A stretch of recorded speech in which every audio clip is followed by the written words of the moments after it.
Autre lieu, autre action. Chaque fin d'année, des associations brestoises organisent un marché de solidarité internationale. Elles sont nombreuses au rendez-vous afin de présenter des produits artisanaux en provenance des pays dans lesquels elles interviennent. Ce marché est surtout un moment privilégié au cours duquel les associations peuvent relayer leur action auprès de la population.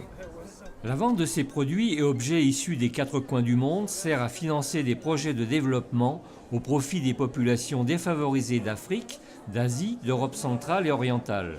C'est aussi l'occasion de rencontrer des responsables associatifs, découvrir leur action et leur activité à travers les expositions et les animations proposées tout au long de la journée. Une trentaine d'associations de solidarité internationale y sont présentes. Alors nous mettons en valeur des produits qui sont fabriqués en Palestine et qui ont beaucoup de mal à être exportés étant donné l'occupation israélienne.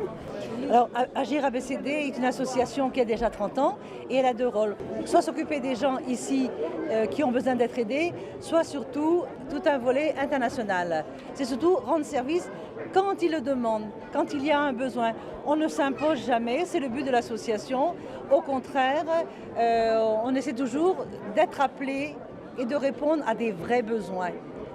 Ce sont des pâtisseries traditionnelles marocaines, fabriquées maison, en partie par mon épouse qui est marocaine et par l'épouse d'un de mes collègues, membres de l'association, qui est marocain, résident à Brest. On intervient au niveau de l'aide à l'enfance défavorisée au Maroc et au Vietnam.